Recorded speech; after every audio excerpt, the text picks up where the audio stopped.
उलमा को अनपढ़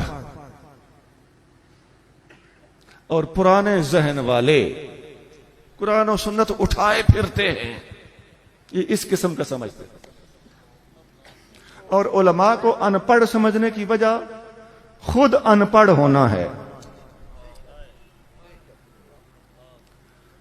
और ये भी याद रखिए कि जो उलूम ये पढ़े हुए हैं, ये जरूरी नहीं कि उलमा ने न पढ़े हों। इनके उलूम उलमा ने पढ़े हुए होते हैं, उलमा के उलूम इन्होंने नहीं पढ़े हुए हैं। मैं पक्की और मजबूत बात कर रहा हूं, दावे से बात। उलमा के उलूम इनके पास नहीं होते, इनके उलूम उलमा के पास होते हैं। भाई क्या इल्म है इनके पास? अंग्रेजी बोल लेते होंगे।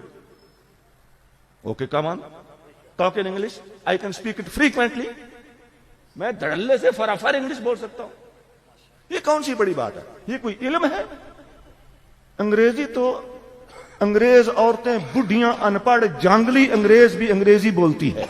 जांगली अंग्रेजन अंग्रेजी बोलती है कि नहीं बोलती? ये कौन से फख्र की बात है?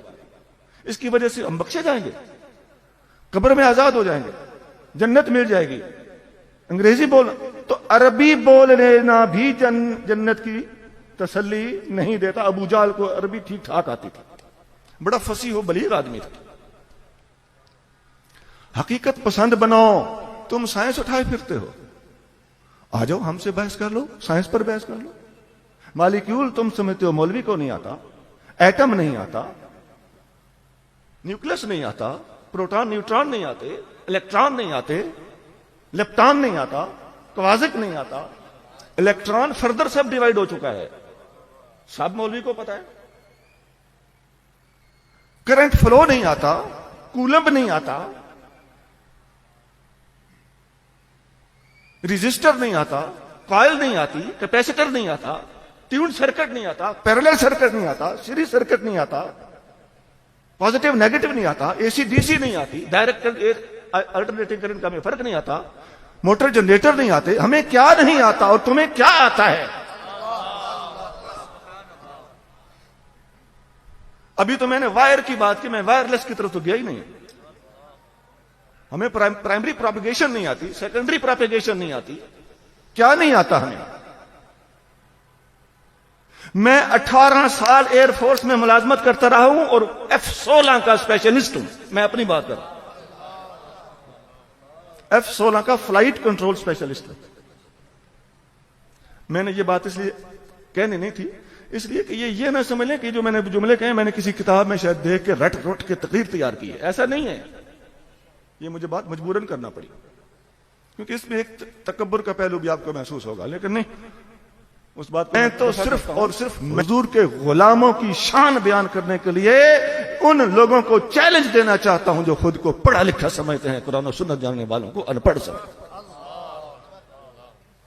वो तुम्हारी इकोनॉमिक्स जो आज तक ट्रेड साइकिल को ही नहीं एडजस्ट कर सकी, जो हर 8 साल के बाद आता है, और तुम तलब और रसद के तवाजुन से कीमतों का तयन करते हो, और इसने वो फसाद बर्पा किया है मार्केटों में कि माशियात तुमसे कंट्रोल नहीं हो रही। सप्लाई एंड डिमांड, ये कानून ही इतना गंदा है कि इस्लाम के सिवा कोई इसको हल ही नहीं कर सकता।